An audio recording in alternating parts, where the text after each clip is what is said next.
Well, good morning, everybody. Welcome to the National Press Club. My name is John Hughes. I'm an editor for Bloomberg First Word. That's our breaking news desk here in Washington for Bloomberg. And I'm honored to be the president of the National Press Club. So our guest today is Republican presidential candidate and Louisiana Governor Bobby Jindal, who sits to my right, and he will be discussing many of the issues of the day through his comments and through the question and answer. And I also understand that he'll have some things to say about the GOP frontrunner, Donald Trump. And I also want to introduce up here on the dais, sitting with me, my National Press Club colleague, Amy Henderson.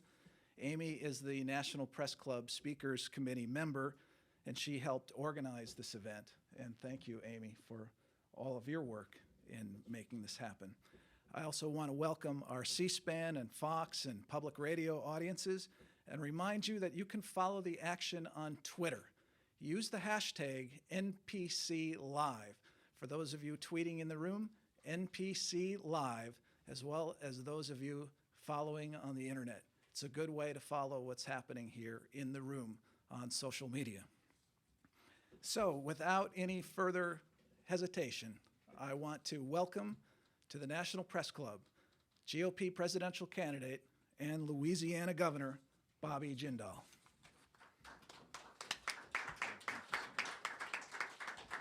Thank you all very much, and thank you very much to the folks at the Press Club for having me, and good morning.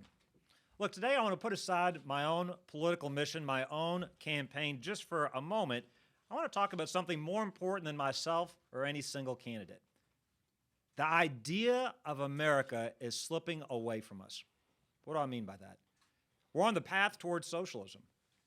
In America today, we've got over $18 trillion of debt. Planned Parenthood is dismembering and selling babies across the country. The idea of America is slipping away from us. That is the context for what I want to talk about today.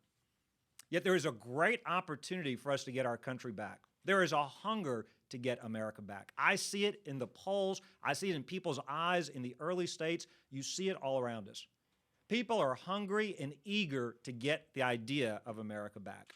I believe our country is ready for it. The liberalism, the incompetence of the Obama administration have brought us to the edge. The idea of America is slipping away. The people can see it, and they're demanding radical change. They're demanding that we get back on the path to greatness. The American people have a massive appetite for a rebirth, a massive appetite for making America great again. That is the context and the reason for my remarks today. I want to start by saying I like the idea of Donald Trump. I like the idea of an outsider. I like the idea of somebody willing to say the things you're not supposed to say. I like the idea of somebody going after the D.C. political class. The reality is they are full of foolishness and nonsense. Donald Trump's diagnosis is exactly right. The political class is the problem. The problem is Donald Trump's prescription is exactly wrong. His diagnosis on the political class is right. His prescription is wrong. His prescription is that he is the solution. Donald Trump's not the solution. The problem is that Donald Trump himself is full of foolishness and nonsense as well. Now, look, I'll start by saying I like the idea of Donald Trump, and I like the show. I like the Donald Trump act and show. It's a lot of fun. It's entertainment. I laughed when he went on live TV and gave out Lindsey Graham's cell phone number. I thought it was pretty entertaining when he said that audiences were falling asleep at Jeb Bush's rallies. I thought it was great when he gave helicopter rides to kids at the Iowa State Fair.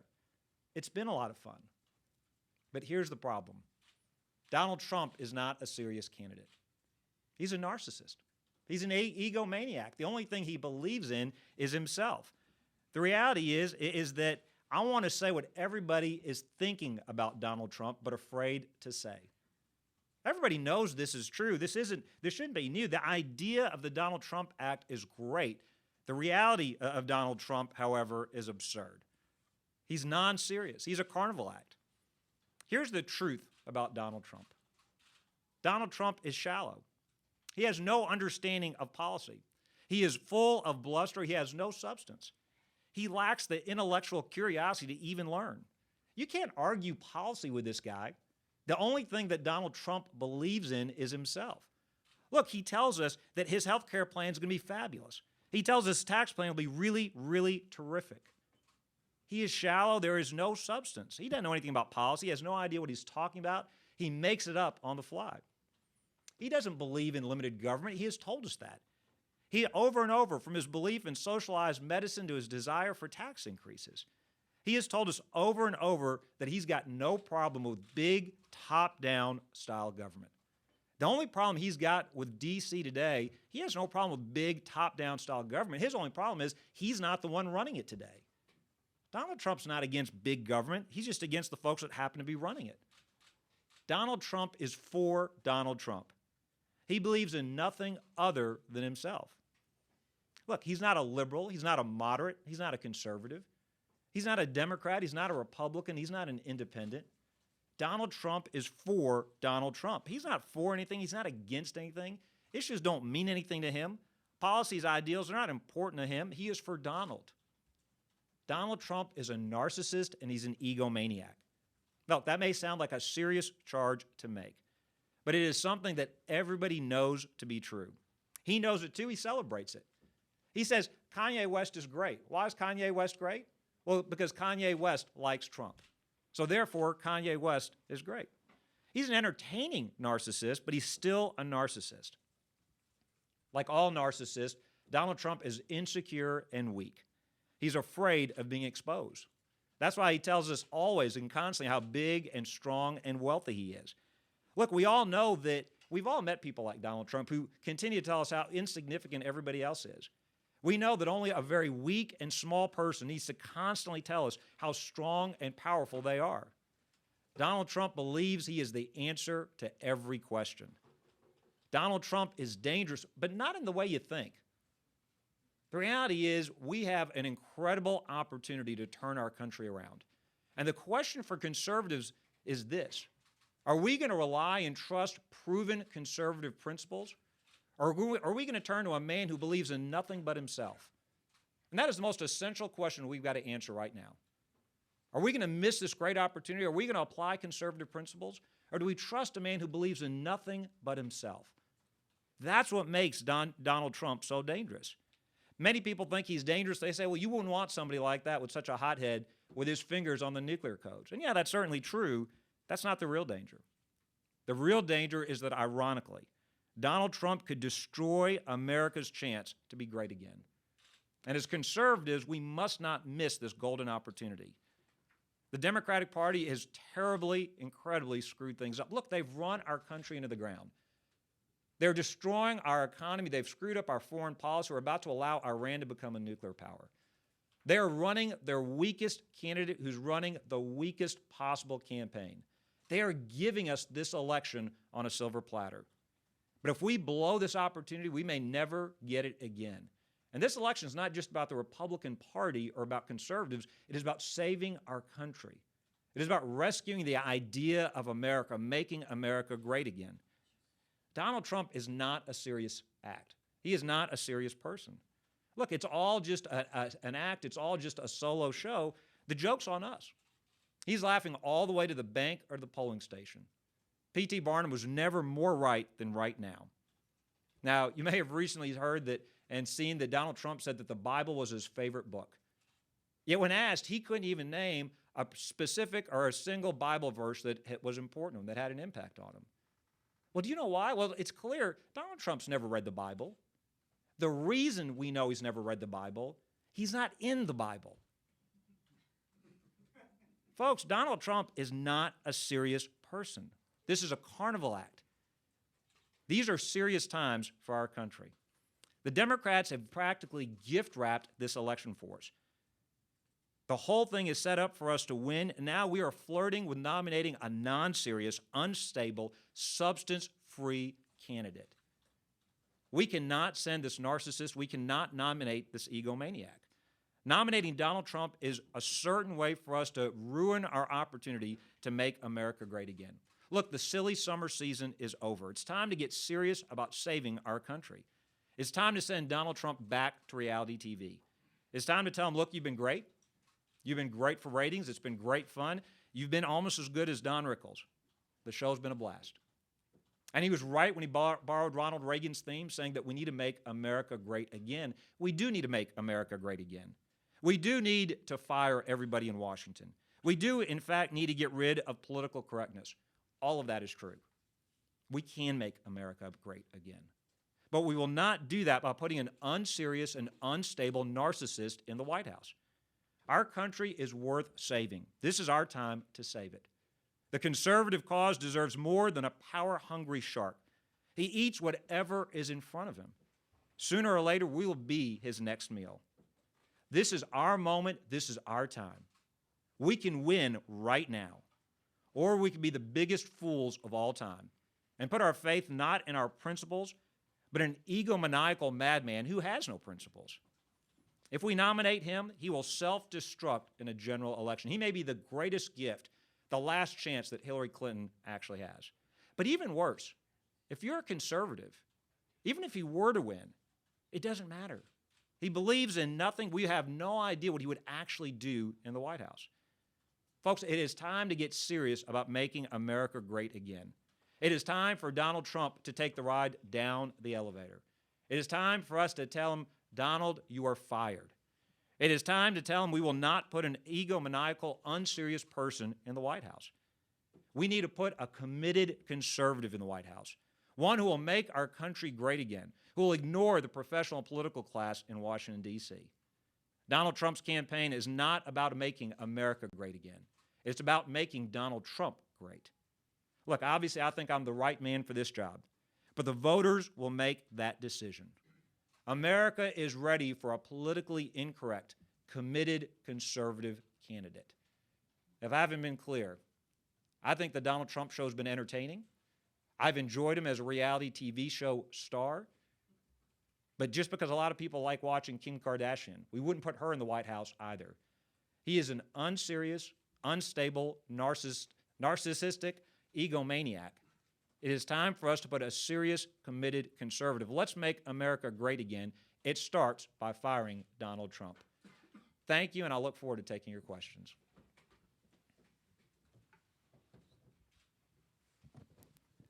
Thank you, Governor. You can stay right there at the podium. The CNN poll that was out this morning said that Trump is the first candidate to surpass 30%. Did you and other GOP candidates wait too long in going after him the way you are today? Look, I think that the summer silly season has been fun, but I think there is plenty of time. The first votes will be cast in Iowa in February. One thing Donald Trump is right about, it is time to fire the professional political class in D.C. The voters that I've seen in the early states are angrier. They're angrier at the Republicans than they are even at Obama. Look, the choice we've given voters is you can vote for honest socialists in the Democratic Party or lying conservatives in the Republican Party. I think they're looking for a real alternative. They're looking for committed conservative reformers who will be honest with them and do what they said they were going to do when they're running for office. So no, it's not too late. It's not too late to save our country. It's not too late to get rid of this narcissist. It's not too late to rely on our conservative principles. But now's the time for conservatives to embrace our principles, not an individual who only believes in himself. Some of your fellow candidates running followed Trump's ideas on immigration, and he seemed to set the tone for all the candidates on immigration. And then yesterday we saw one of the candidates appear with Trump at a rally. Are some of your colleagues in the GOP undercutting your message by giving Trump credibility? Well, two things. Look, I can't speak for other candidates. I can tell you what I'm going to do. I'm going to fight for conservative ideas. I'm going to fight for my party. I'm going to fight for my country, most importantly. But I will say this. He is a dangerous man. Any candidate, any individual out there enabling Donald Trump is making a serious mistake. I don't think it makes sense to empower him. I don't think it makes sense to enable him. I don't think it makes sense to kiss up to him, hoping that something will rub off on these other candidates. The reality is he is not a serious man. He is not a conservative. The only thing he believes in is himself. So I think others are making a mistake. I think it's time for us to have a real fight for our conservative beliefs. We need to stand up against the D.C. establishment, but we also need to stand up against this narcissist. So any candidate that's simply kissing up to him, hoping that some crumbs will drop off of his table on their poll results, I think is making a mistake. I think it's time to take them on. Look, anybody knows we've all dealt with folks like this before. If you want to deal with the schoolyard bully, you take them on directly. Several have written that Trump has made it more difficult for people in your party to attract Latino voters. How is that true, do you think, and how will you overcome that? Look, I think Trump, every day he finds a new group to insult. He insults women, he insults this group, he insults that group. I think that we can fight for every vote by applying conservative principles. I think we need to be upfront and say he's not a conservative. He's not going to be the Republican nominee. He believes in himself. He believes in ratings. I think we fight for every vote by staying true to our principles. This country's hungry for conservative reform. This country is hungry to make America great again. We can and should win this election. I think the Democrats have given it to us on a silver platter. Hillary Clinton is self-destructing right now. She is losing to a socialist. Folks, she's losing to a socialist in the United States. We won the Cold War. Other countries are moving to capitalism, free market democracies. Are we going to be the only country that moves in the wrong direction, that's going the other way? Hillary Clinton is losing to a socialist, a man that, I'm not calling him names, Bernie Sanders calls himself a socialist. And by the way, that just means he's more honest than everybody else in the Democratic Party. Obama and Hillary Clinton are no better. At least Bernie Sanders is honest about what he is and what he stands for. They're socialists as well. They just won't say it. So we've got a golden opportunity to win this election, to apply our conservative principles, rescue our country. Let's not give it away. What do you mean when you said we have to get rid of political correctness? Well, look, I think there's this fear you're not supposed to say things. You're not supposed to say certain things. You've got universities, for example, a university up in New Hampshire is now saying, well, you can't say rich, you can't say American, you can't use these terms. You've got a member of Congress trying to introduce legislation saying the federal government shouldn't use the terms husband or wife. You've got folks on the left saying that America shouldn't be the melting pot. We should be the salad bowl. This is nonsense. And I think the American people are tired of it. And you talked about immigration. I think the American people are looking for common sense reforms. For example, the left says, well, it is culturally arrogant to say America is the melting pot. That's ridiculous. That's been a strength of America for centuries. The reality is that immigration without assimilation is not immigration, it's invasion. And I think the American people are looking for somebody to stop the political correctness, stop the nonsense, and just be honest with them. $18 trillion of debt. We got math deniers in this town that pretend like we're not going broke. We keep spending more money than we take in. We got science deniers of Planned Parenthood. Hillary Clinton and the left, they call it fetal tissue or specimens. They refuse to use the words babies. I think the American people have had enough with the political correctness. They've said, just be honest with us. Tell us we're going bankrupt. Tell us that what's going on in these Planned Parenthood clinics. Tell us what's going on with our weak immigration policy. So I think it's time to put an end to this political correct nonsense and just be honest with folks, whether it's the truth about the federal spending that's unsustainable or an immigration policy that right now is a dumb immigration policy. Look, let's be honest. We could secure the border in 6 months if we were serious about this. Democrats don't want to do it. The Republicans are afraid of big business. They don't want to stand up to big business interests. It's time for us, that's why I say it's time for us to fire this group. And it's time for us to get back to conservative ideas to get our country back on the right path. I mentioned the CNN poll, and that poll continues to have you down near the bottom. Why hasn't your own campaign taken hold yet? Look, we're doing well in the early states. We've spent our time in Iowa. We're gaining ground there. We're making movements there. We're seeing larger and larger crowds. We're going to every county, doing town hall meetings. We've seen our poll numbers improve there. There's a saying in Louisiana, you go hunting where the ducks are. First votes will be cast in Iowa first week of February. So we're fighting there and making up ground there. But let me be clear. Today, I'm putting aside my political mission for a moment today because this is important. This is bigger than simply just my campaign. This is about where do we go as a country?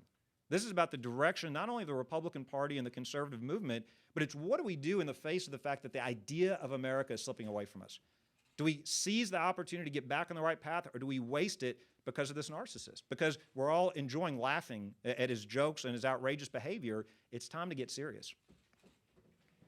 You have supported Kentucky County Clerk Kim Davis in her refusal to sign gay marriage licenses, saying it is a religious freedom issue. Yet we had the Supreme Court ruling, and some of those licenses have been issued. Should those licenses continue to be issued regardless of her personal beliefs? A couple of things. Look, I think it's amazing in America today. You can jeopardize our national security and run for president, but if you oppose gay marriage, you end up in jail. I'm glad that she's no longer in jail, but you shouldn't have to choose in America between following your conscience and being able to keep your job. I signed an executive order called the Marriage Conscience Act in Louisiana saying we will not in Louisiana discriminate against individuals who have a traditional view of marriage being between a man and a woman because of their sincerely held religious beliefs. I think that should be true in Kentucky. I think that should be true in every state because of our First Amendment rights. The Founding Fathers anticipated this conflict. They enshrined this right in the First Amendment to the Constitution. She shouldn't have to give up her Christian beliefs simply because she's a clerk of court. No office holder, no business owner should have to give up their conscience, sacrifice their sincerely held religious beliefs.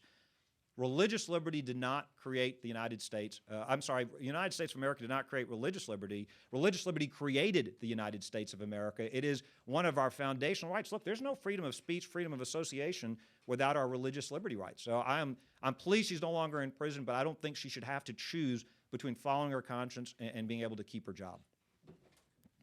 Should officials refusing to issue gun permits be treated like Kim Davis?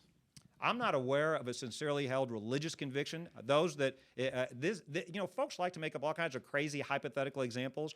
The reality is that today it is evangelical Christians, Orthodox Catholics, and other Christians who are facing discrimination and persecution. The reality is it's florists, it's musicians, it's caterers. They're being faced with thousands of dollars in fines, the loss of their business licenses, the loss of their businesses. Let's talk about what's happening today. I know the left likes to make up hypotheticals that aren't happening. What's happening today is Christians are being discriminated against in the United States, and that's wrong. We have First Amendment rights. I know the ACLU and the other groups loved RFRA when it was for other religious minorities. Now that it's Christians facing discrimination, they've shown their hypocrisy. They were for religious liberty before they were against it. I'm a Christian. I believe in the traditional view of marriage as being between a man and a woman. Even folks that don't, I hope, would believe in the rights, the First Amendment rights, for folks like the clerk in Kentucky and for business owners and others all across our country. You mentioned your religious freedom executive order. What exactly do you hope that will accomplish, and how will it withstand a legal challenge? Well, my hope is that other states would follow and do what we have done. We passed Religious Freedom Restoration Act my first term. We did this executive order my second term in anticipation ahead of the Supreme Court's actual ruling in the marriage case. And I've said, like I said this during the first presidential debate, on my first day, one of my first executive orders would be to establish the same religious freedom rights through a presidential executive order. I would hope you wouldn't need that. I would hope that our First Amendment constitutional rights would be enough. Unfortunately, they're not being protected. My hope is that would allow individuals across America to live their lives 24 hours a day, 7 days a week, according to their sincerely held religious beliefs. When Hillary Clinton and the left says you've got the right to religious freedom, all they mean is a couple of hours a week in church. That's not religious freedom. Religious freedom is being able to live your life according to your sincerely held religious beliefs. It has been a foundational right of freedom in our country. Since our founding, it is important to fight for this right. The left is trying to take God out of the public square. They're trying to make America a secular country. That is not what the Founding Fathers intended. At next week's debate in California, you will likely be asked about your policy on sanctuary cities. What about your approach in sanctuary cities? And the questioner also says, do you acknowledge research showing immigrants commit crimes at a lower rate than native-born Americans? So a couple of things. I know Congress wants to defund sanctuary cities. That's great. I've said we should go further. I've said that we should actually, I've called it a partners in crime package. I've said that mayors and councilmen should be held criminally responsible, criminally liable as accessories to the crimes committed by those that shouldn't be here in the first place if they decide to flout federal law. So if you've got local officials intentionally breaking federal law to create these sanctuary city policies, they should be criminally liable as accessories to those crimes. I bet you if you did that, if you locked up a couple of folks, you wouldn't have sanctuary cities anymore. We now have a situation where the Supreme Court thinks they don't need to read the Constitution, the president thinks he can pick and choose which laws he enforces, and local officials don't think they don't have to follow the law anymore. We need to go back to where people understand that we are a nation of laws and I've got to follow the laws. So I think it would make sense to pass this to make them criminally liable. And look, in terms of the data, I would ask folks, are they willing to go and meet and talk to Kate's father? Are they willing to go talk to the victims that have been impacted by these crimes by folks that shouldn't have been here in the first place? One violent crime that could have been prevented is one too many. The reality is if folks shouldn't be here in the first place, cities shouldn't be passing policies to break the federal law. If you don't like the law, change the law. That's what we do in this country. You don't simply get to pick and choose which laws you want to enforce. You have talked a lot about immigration and assimilation and the need for immigrants to want to be Americans. How is American defined and who makes the definition? How can it be enforced? Well, look, what I believe when it comes to immigration, a smart immigration policy can make our country stronger. A dumb one makes us weaker. A smart policy says that if you want to come here, you should want to be an American. I'm tired of the hyphenated Americans. We're not African or Asian Americans or rich or poor Americans. We're all Americans. And if folks don't want to be Americans, we shouldn't allow them to come here in the first place. That's just common sense. Millions of people want to come here. Why in the world wouldn't we pick those that want to be here? Secondly, I think we should say that folks that want to be here can't use their freedoms to undermine freedoms for others. And third, they should learn English. They should adopt our values. They should come here legally. They should roll up their sleeves and get to work. There's nothing wrong with being proud of your heritage or where you're from. But for example, my parents, they came here legally. They came here to be Americans. They love India. They love their background. That's where their families have been and are. But the reality is they came here because they wanted their children to be Americans. They wanted to be Americans. They didn't come here because they wanted their children to be Indians or Indian Americans. If they'd wanted that, they would have stayed home. So my definition of a smart immigration policy is we let folks in that actually make our country stronger, not weaker. And we do that by saying, come legally, learn English, adopt our values, roll up your sleeves, and get to work when you get here. What about this term, anchor babies? What do you think of that term, and is it something that should be used? Look, I don't go out of my way to offend folks, but I think folks are too politically sensitive. I mean, I thought it was funny. Hillary Clinton was offended by the term anchor babies, yet she won't use the term babies to describe what's going on in those Planned Parenthood clinics. In terms of the actual policy, what I think is important is secure the border. That's what's causing all these problems. Secondly, people have asked, well, what about changing the policies? We're changing the law for those that are coming here illegally. I've got no problem with that. I've got no problem changing the policies for those that are coming here illegally. I think it's foolish to treat people that are here illegally the same as those that are coming legally. I think if it helps to remove one more incentive for people to come here illegally, we should do that. Let's start by securing the border. Everybody in this town talks about it. They never get it done. We don't need a 1,000-page bill. We don't need the Gang of 8. We don't need a comprehensive bill. You can just get it done in 6 months if we were serious about it. It wouldn't be perfect. We could get it done. The only reason having a 1,000-page bill is to stack them up at the border. You don't need 1,000 pages to get this done. Let's receive a follow-up question on Trump, and you called him unserious and full of foolishness. What is the biggest policy disagreement between you and Trump? Look, it's a mistake to take Trump seriously or even say he has policies. He doesn't believe in anything. He's for and against anything and everything. In a given interview, he will change positions. Donald Trump is for Donald Trump. Here's the biggest policy difference. Bobby Jindal is for the United States. I'm for making America great again. I'm for applying conservative principles. I'm for getting us off the path to socialism, rescuing the idea of America. Donald Trump is for Donald Trump. Donald Trump is for making Donald Trump great. Donald Trump's not for making America great again. It's a great slogan. I love the fact he took Ronald Reagan's idea of renewing America. It's a great theme. But the difference between us is I'm about applying conservative principles and fighting to save our country. Donald Trump is for Donald Trump. He is for and against everything and anything as long as it's for Donald Trump. Of course, Trump took the pledge.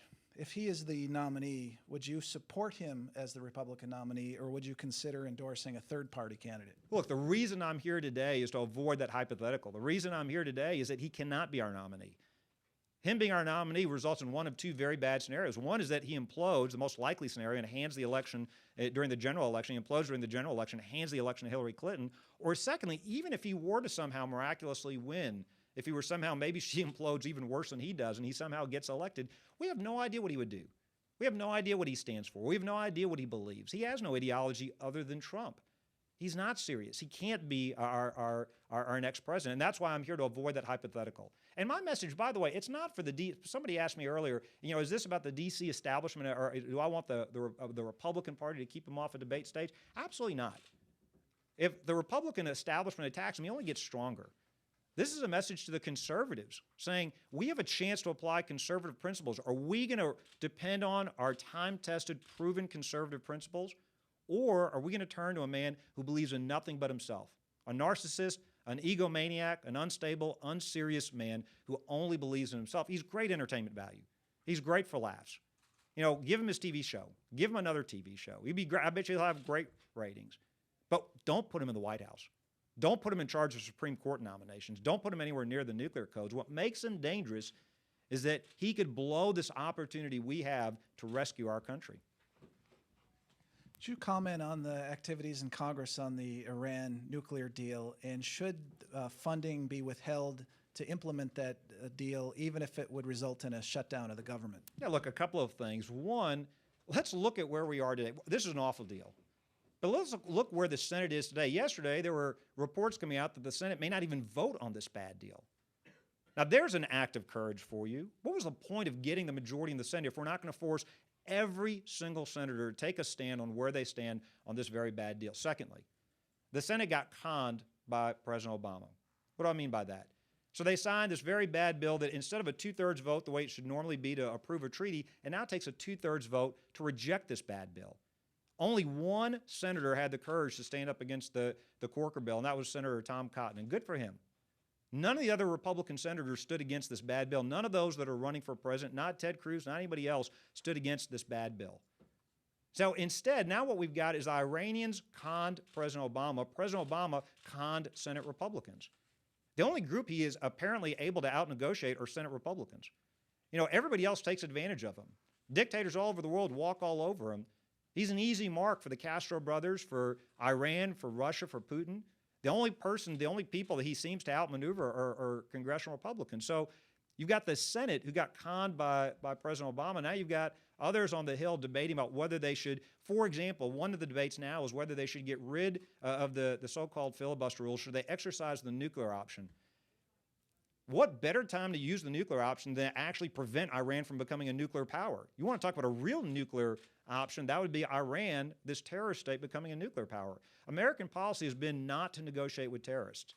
Not only does President Obama negotiate with terrorists, he negotiates badly with the largest sponsor, the largest state-sanctioned sponsor of terrorism, Iran. So absolutely they need to stand up to this bad deal, and they need to do whatever it takes to kill this bad deal.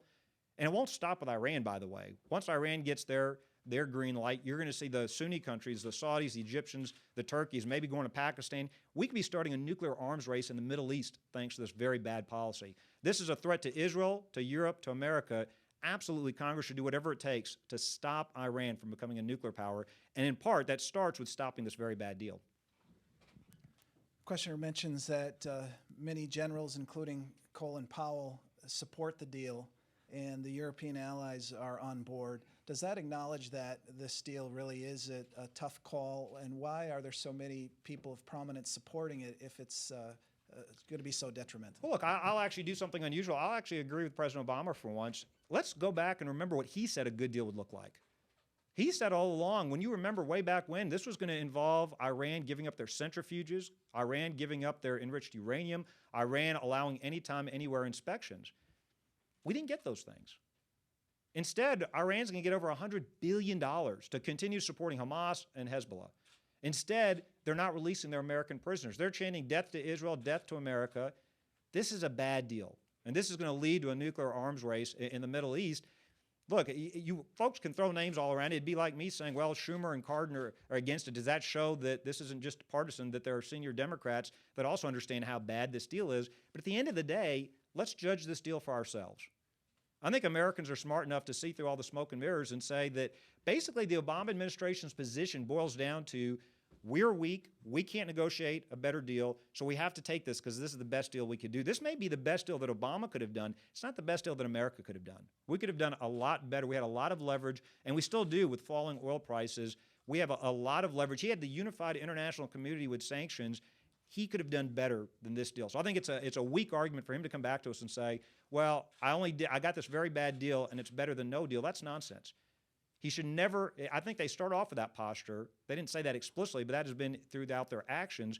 No deal is better than a bad deal. And absolutely, ironically, being willing to say that actually leads to a better deal, ironically. You've been engaged in a battle in your own state with the Obama administration over Planned Parenthood. That issue is also active on Capitol Hill right now, where they're talking about defunding Planned Parenthood. Should the Congress proceed to a government shutdown if necessary to defund Planned Parenthood? Look, so we canceled Planned Parenthood's contract in Louisiana, their Medicaid contract. So we wanted to make sure taxpayer dollars were not going to Planned Parenthood in Louisiana because of these barbaric videos. They protested at the mansion. We said, fine, they've got a right to do that. So we decided to show their videos over and over so they could actually see these images, see the barbaric language being used to describe what's happening in those clinics. The left wants to, Obama's got time to send the Department of Justice to intervene in the lawsuit against us. The left, they want to go after the groups that made this video, but they don't have time to actually watch the videos or go after Planned Parenthood and investigate Planned Parenthood. I'd say a couple of things. Congress has the constitutional responsibility to fund government. Absolutely, they should defund Planned Parenthood. There's no reason that Planned Parenthood should get over $500 million of our taxpayer dollars.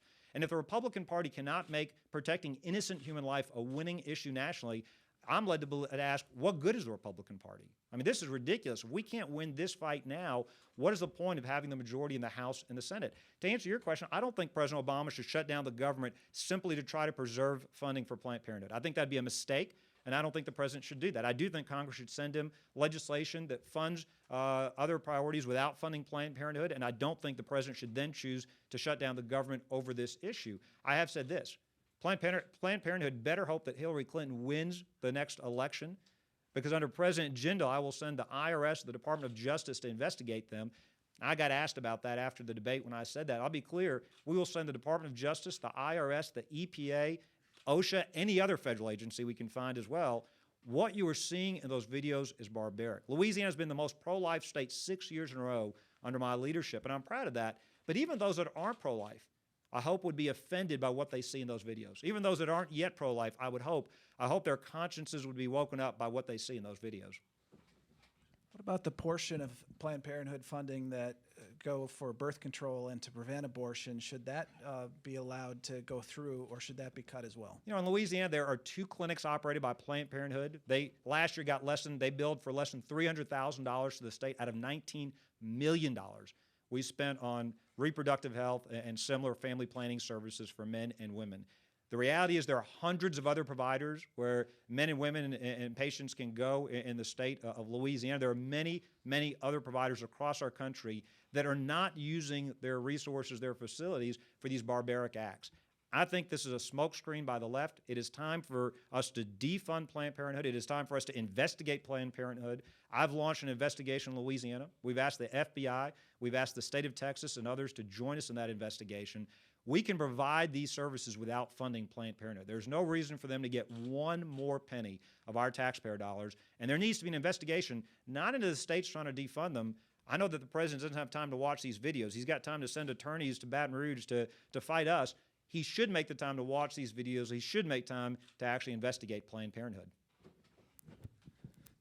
The world's been seeing the images of the refugee crisis in Europe, and it's been affecting so many people.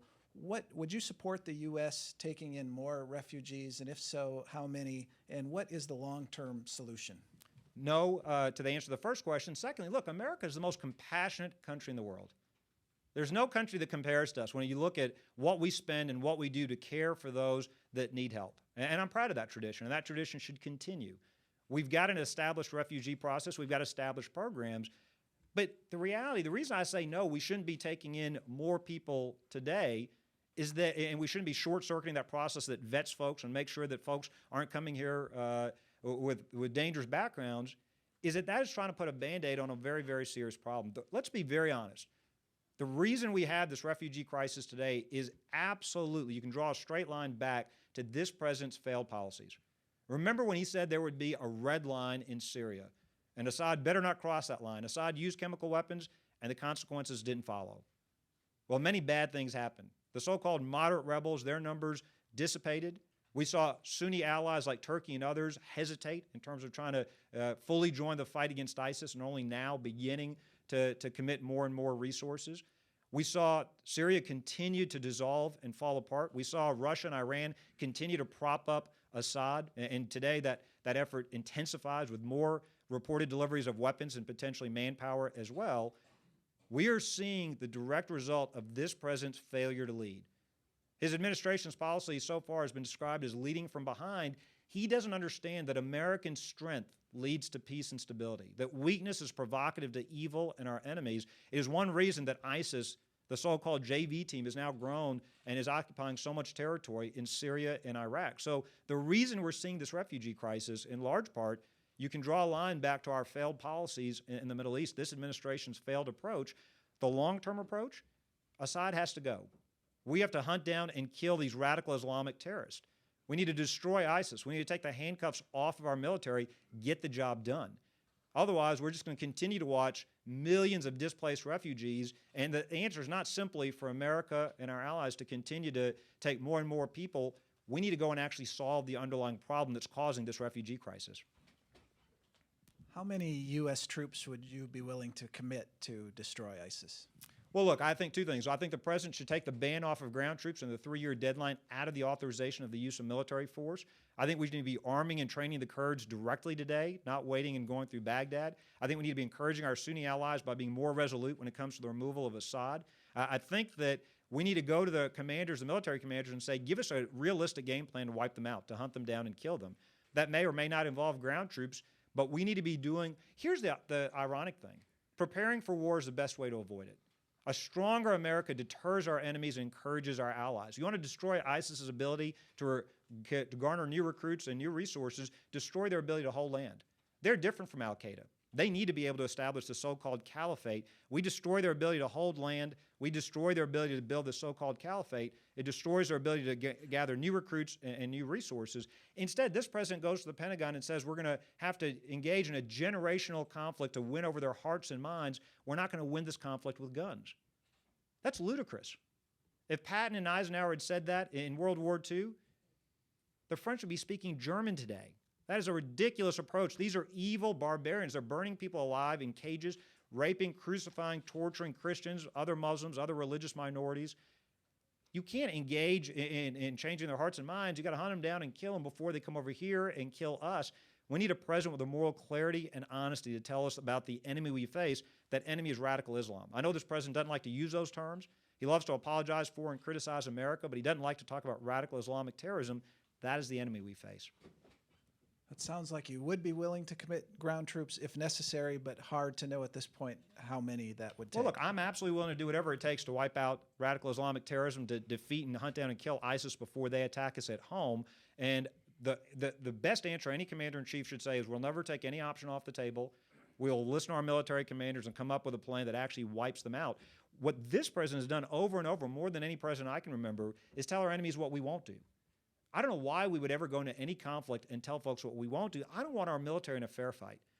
If I ever send out our military, I want them to dominate any potential conflict. Instead, this president keeps telling folks what we won't do, and he continues to send a few hundred more at a time troops into the region. That's a mistake. This just continual incremental approach is not what it takes to wipe out ISIS. We need to defeat them once and for all. And actually, a more aggressive stance will encourage our allies to provide the manpower and the resources as well. I think you've got a lot of Sunni countries that are willing to help us in this fight against ISIS, a lot of regional allies that are hesitating, in part because they worry if they take out ISIS and it only strengthens Assad, that helps Iran. They're not convinced America is committed to win this. So ironically, it has actually decreased, I think, the willingness of some of our allies to fully commit to this battle. This questioner says you've spent much of your time in Iowa and New Hampshire.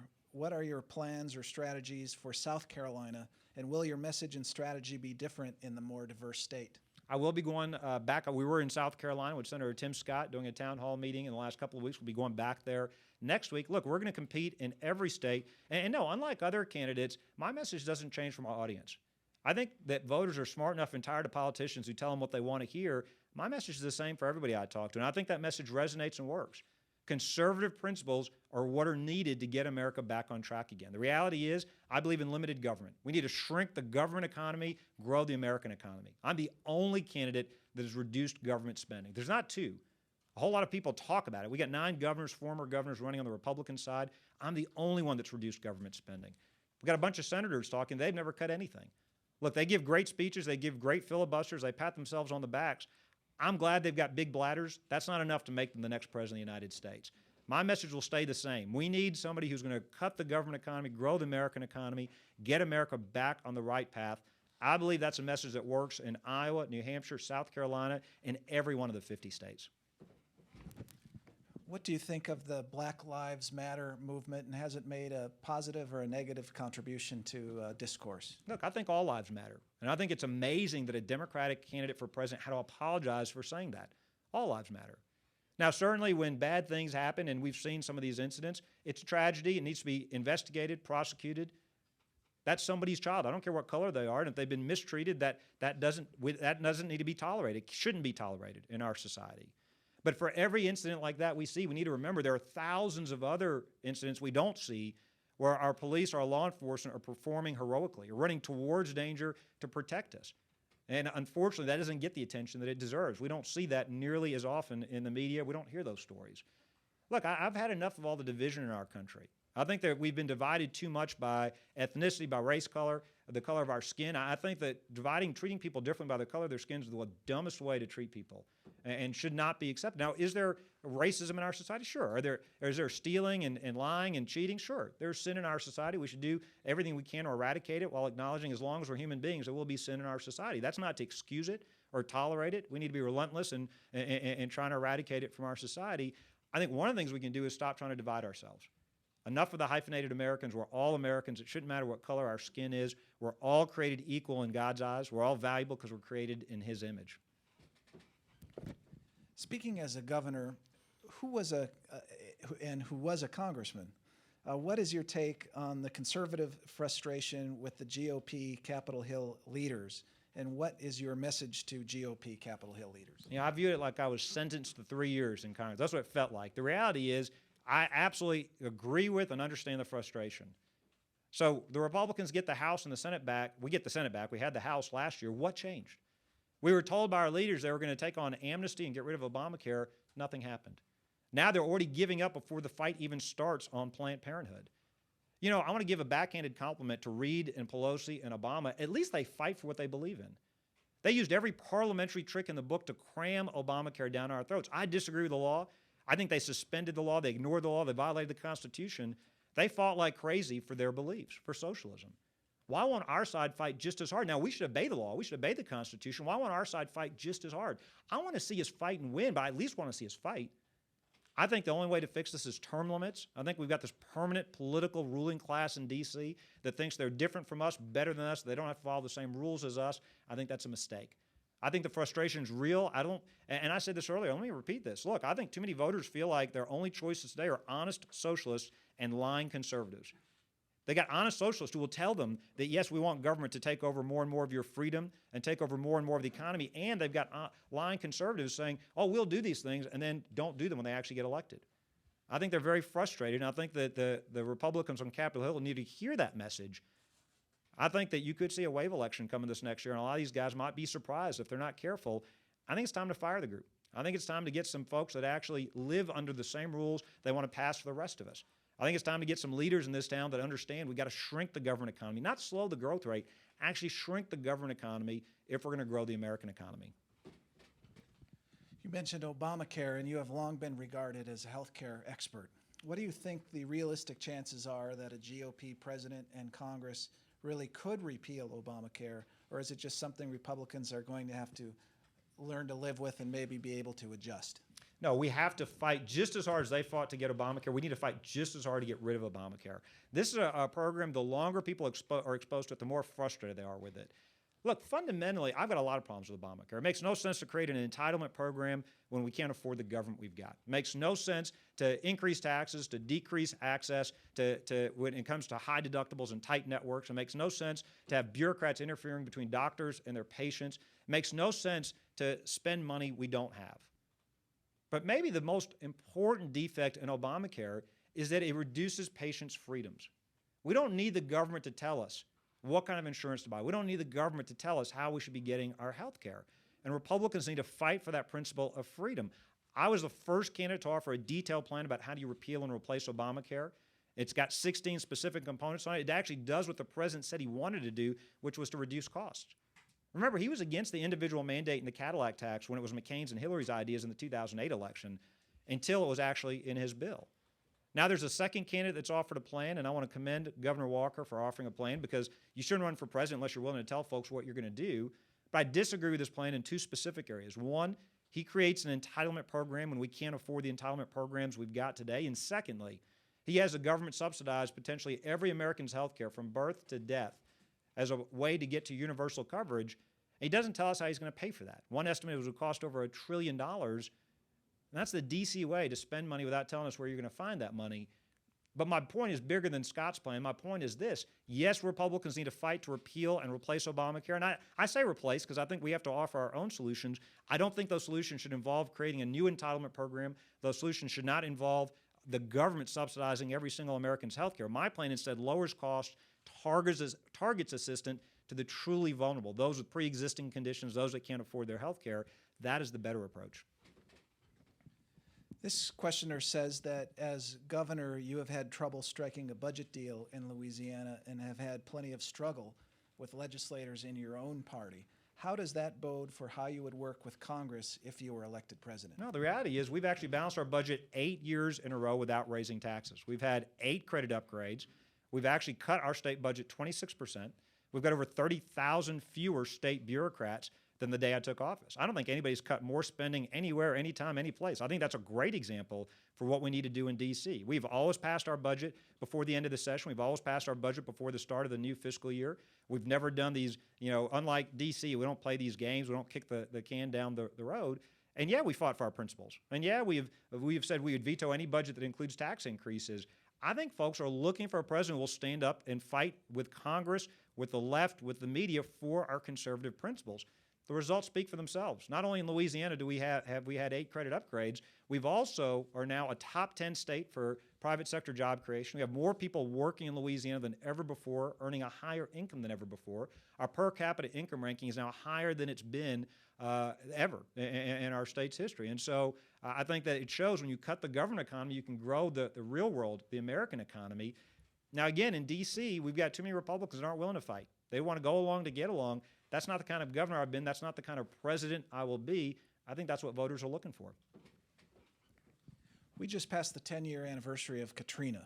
What has gone right in the recovery in New Orleans, and what has gone wrong? Well, a couple of things. First, with this 10th anniversary, I want to first say that the people of Louisiana are resilient people.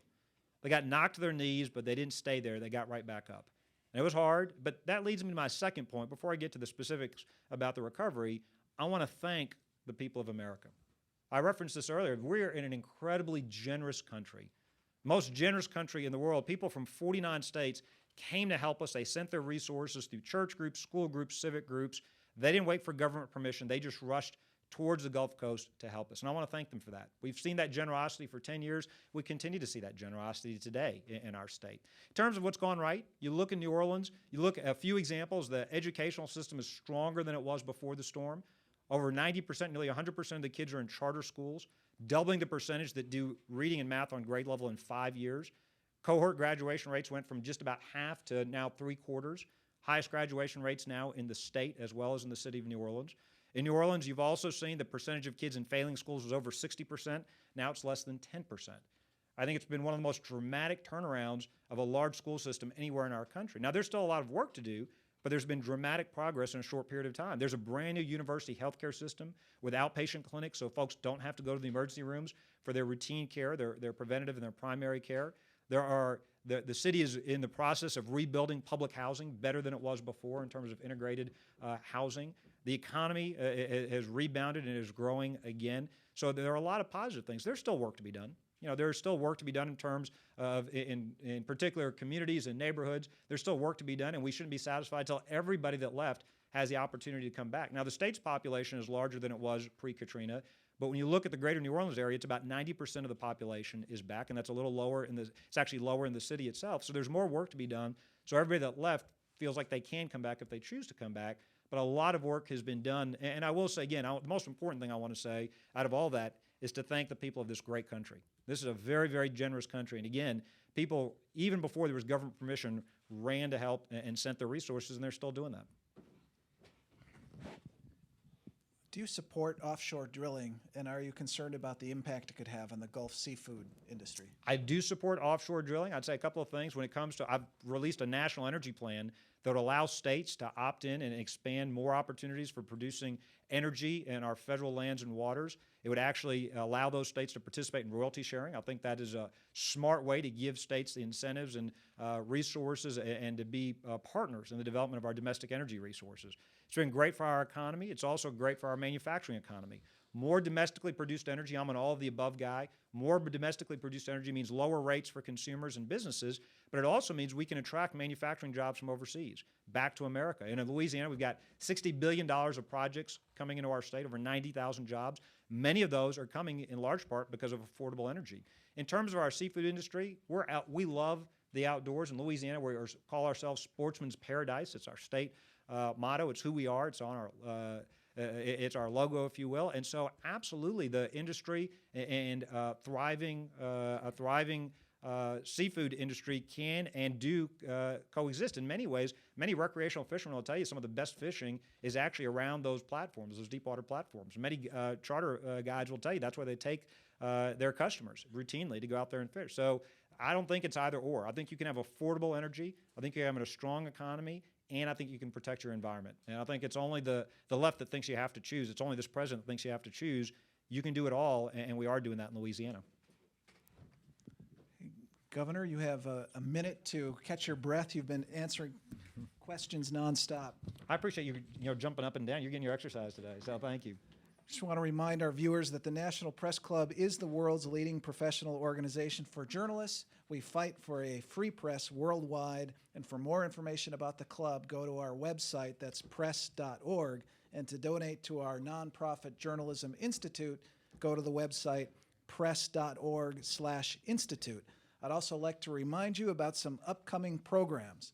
On Monday, September 14th, we will have a live press conference from space. Astronaut Scott Kelly will answer questions via video link from the International Space Station, while astronauts Mark Kelly and Terry Virts take questions in the Press Club ballroom. That program will start at 9 a.m. And at lunch on Monday, September 21st, Big 12 Commissioner Bob Boulsby will discuss college athletics, and Jane Chu, Chair of the National Endowment for the Arts, will discuss new initiatives at a breakfast on September 28th. I would now like to present our speaker with the most cherished National Press Club mug. Thank you very much. Honored to have that. Thank you. And that's suitable for travel to Iowa, New Hampshire. I'll use it well. Warm drinks taste excellent in that no matter where you are. I hear it gets cold in Iowa, New Hampshire, so I'm glad to have it.